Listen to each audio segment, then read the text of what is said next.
कहते हैं जब अपना ही सिक्का खोटा हो तो पराये को क्या दोष देना। आज श्रद्धा जैसी कई लड़कियों के साथ जो ये हो रहा है, बार बार जो हादसा आ, हो रहे हैं, लड़कियां कोई सीख नहीं रहा है और उल्टे दूसरी लड़कियों के लिए गलत उदाहरण पेश कर रहे हैं। इस तरह की लड़कियों के लिए मेरे मन में कोई ना तो सहानुभूति है, ना इनके लिए कोई कोई दर्द है, ना कोई दया भाव है। माफ़ करना, किसी को बुरा लगे तो लगे। नमस्कार हिंदुस्तान साउथ, आपका मेरे चैनल नंदिनी जो मैं नंदिनी। दुमका में शाहरुख नाम की लड़की ने जिंदा जलाई एक लड़की को। पिछले साल निकिता तोमर का केस सबको पता है। उसके बाद अब ये श्रद्धा वाला केस, और न जाने कितने, एक ही नहीं कितने, इतने तो अभी अभी जो बिल्कुल हाल ही में हुए हैं। और एक हाल ही में ये मेरे आंखों के सामने एक लड़की, एक बाप रो रहा था इस तरह से। वो बेचारा छोटा मोटा था और उसकी तो इतनी पहुंच भी नहीं थी। वो लड़की भी अपने बाप को आंखों में आंसू दे रही थी। वो भी किसी और ऐसी धर्म विशेष की लड़की के चक्कर में पड़ी थी। बड़ी मुश्किल से तो लड़कियों के लिए, महिलाओं के लिए हमारे समाज की सोच बदली है। अभी अभी तो लड़कियों को लोगों ने उनके हिसाब से उड़ने देने की आज़ादी दी है कि तुम पढ़ो लिखो, अपने पैरों पे खड़े हो जाओ, आगे बढ़ो। आगे बढ़ने का मतलब ये है। अच्छी शिक्षा देने का मतलब अपने संस्कारों की आहुति दे देना नहीं होता, बिल्कुल भी नहीं। इन लड़कियों को समझ में नहीं आता, किसी की बातों में आके बहकावे में आके उन्हें ये समझ में नहीं आता।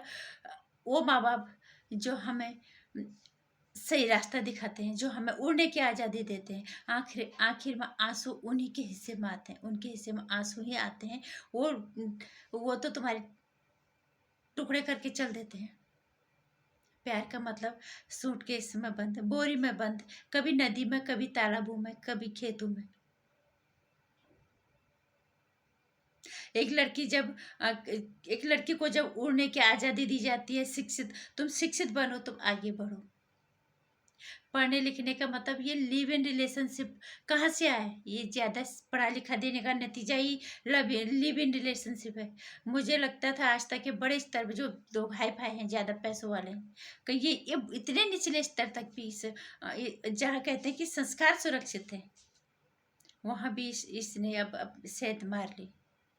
जहाँ पे लोग लड़कियों को, माँ बापों की उम्मीद होती है कि हम लड़कियों को पढ़ा लिखा के निर्भर कर देंगे, अपने पैरों पे खड़े कर देंगे, फिर अपनी पसंद की शादी करेंगे।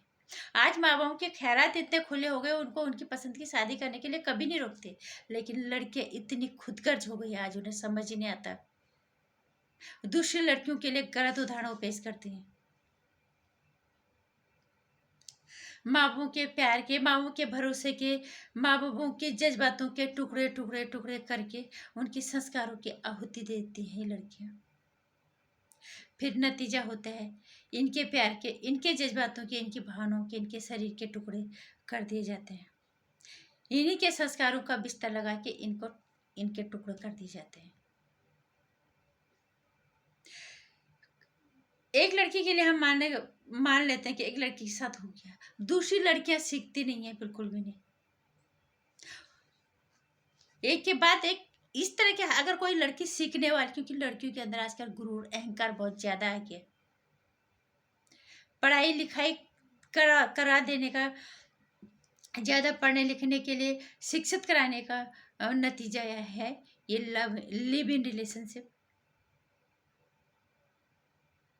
और अपनी मर्जी की शादी करने का मतलब ये है कि कुछ भी तुम बिना सोचे समझे किसी के चक्कर में पड़ जाओ। ये सोचे बिगड़ के हमारे माँ बाप जिन्होंने हमारे लिए इतना कुछ किया है, जिन्होंने हमें उड़ने की आज़ादी दी है, उन पे क्या गुजरेगी। हमारे साथ और कोई नहीं होता है, सिर्फ हमारे माँ बाप होते हैं, जिन्होंने इतने लाड प्यार से हमें पाला। हम उनको क्या दे रहे हैं लास्ट में? हम क्या उदाहरण पेश कर रहे हैं कि यही ना, कि वो वक्त ठीक था जब लड़कियों को वक्त से पहले ब्याह के भेज दिया जाता था, इसी बदनामी के डर से, इन्हीं हादसों के डर से। आज समझ में आ रहा है। तब हमें लगता था कि हम काफ़ी पुराने ख्यालात के, हम लड़कियों को पढ़ाएं लिखाएं, आगे बढ़ें। इसी तरह की लड़कियां दूसरों के लिए रास्ते बंद करते हैं।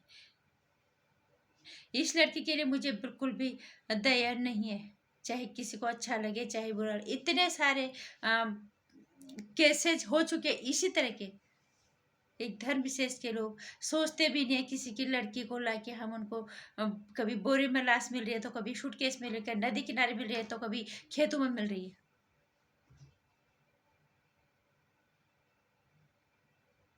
माँ बापों के अरमानों से लेके उनके संस्कारों तक की आहुति देने वाली लड़की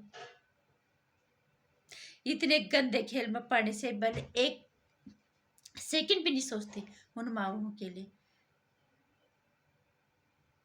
जिन्होंने जन्म देने से लेके पालने पोषने से लेके तुम्हें उड़ने की आज़ादी तक दी, तुम्हारे सपने सच करने तक के तुम्हारा साथ दिए। और और ये जानते हुए भी कि सबसे ज्यादा आंसू हमारे माओ के हिस्से में ही आएंगे।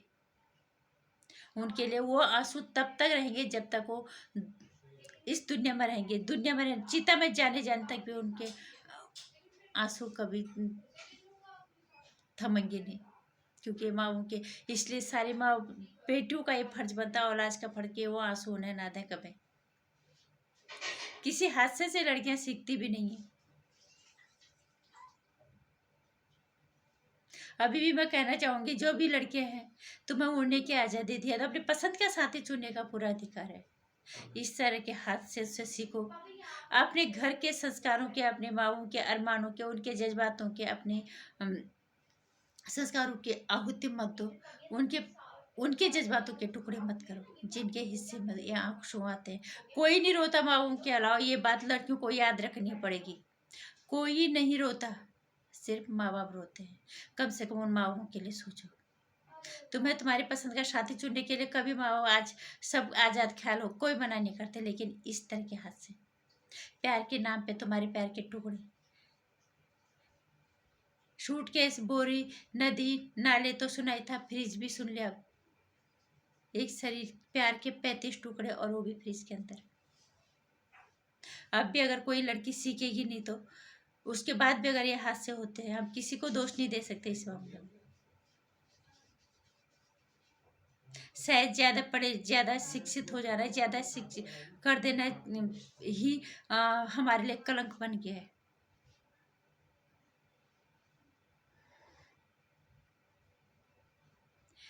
कृपा करके लड़कियों को इतना समझ में आना चाहिए कि हम क्या कर रहे हैं। हमारे माँ बाप जिन्होंने हम पे इतना भरोसा किया, हम घर से बाहर निकलते हैं अपने माँ बाप का भरोसा लेके, हम घर वापस आते हैं उनका भरोसा लेके। अपने घर के मान सम्मान के साथ हम चलते हैं, उसको सुरक्षित वापस लाना हमारी जिम्मेदारी है। जिन्होंने हम पे भरोसा किया, उन भरोसे को पे खरे उतरना ही हमारी जिम्मेदारी है। तुम अकेले घर से नहीं निकलते, तुम अपने घर की इज्जत और मान सम्मान को घर से बाहर निकल लेके चलते हो, उसको शाम को उसी तरह से सुरक्षित घर वापस लाना ये आप लोगों की जिम्मेदारी बनती है। पर आज तो यही हो गया ना कि ज़्यादा पढ़ा लिखा के लड़कियों को क्या मिलता है, माओ को बदनामी, आंसू। अभी भी अगर कोई लड़की सीखना चाहे तो सीख सकती है, मैं किसी और को दोष बिल्कुल नहीं देना चाहूँगी। नमस्कार। जहाँ भी ये लड़की होगी, जैसी भी इसकी मौत होगी, क्या हम उसको वापस तो नहीं ला सकते। मैं कहना चाहूँगी दूसरी लड़कियों से कुछ सीखो और उस लड़की को सद्बुद्धि दे। अगले जन्म में अगर वो मानव जन्म में आती है तो जहाँ भी हो शांति से रहे।